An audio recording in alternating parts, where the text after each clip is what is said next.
రాజా ఉన్నారు సార్, చెప్పండి మీరు ప్రధానంగా ఏం డిమాండ్ చేస్తూ ఉన్నారు?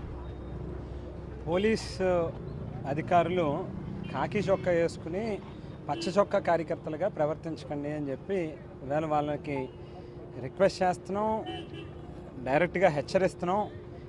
ప్రభుత్వం నుంచి వచ్చేటటువంటి సొమ్ముల ద్వారా మీకు జీతాలు ఇస్తున్నారు తప్పితే తెలుగుదేశం పార్టీ కార్యాలయం నుంచో లేకపోతే ఎన్టీఆర్ ట్రస్ట్ భవన్ నుంచో మీకు జీతాలు ఇవ్వట్లేదు అనేటువంటి విషయాన్ని గుర్తుపెట్టుకుని పనిచేయండి అని చెప్పి అడుగుతూ ఉన్నాం. ఇవాళ ఈ రాష్ట్రంలో ఈ గడిచినటువంటి 2 సంవత్సరాలుగా ఒక అరాచకమైనటువంటి పాలన. ఎవరైతే బాధితుడు ఉంటాడో అతని మీదే మళ్ళీ తిరిగి కేసులు కడతారు, జైళ్ళలో పెడతారు, అనేక రకాలుగా హెరాస్మెంట్ చేసేటటువంటి కార్యక్రమం చేస్తారు.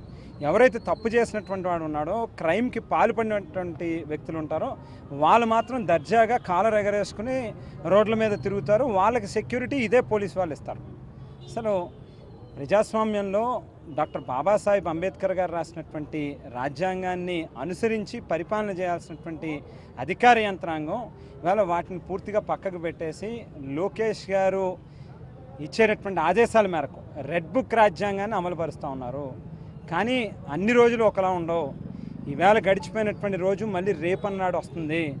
రేపు వైఎస్ఆర్ కాంగ్రెస్ పార్టీ అధికారంలోకి వచ్చిన తర్వాత ఈ రకంగా మరి తెలుగుదేశం పార్టీ ఏజెంట్ల మాదిరిగా, పొలిటికల్ బ్రోకర్ల మాదిరిగా పనిచేసినటువంటి పోలీస్ అధికారులకు రేపేం జరుగుతుంది అనేటువంటిది గుర్తుపెట్టుకుని మరి మీరు ప్రవర్తించేటటువంటి తీరుని చూసుకోండి అని చెప్తా ఉన్నాం. ఇవాళ బాలు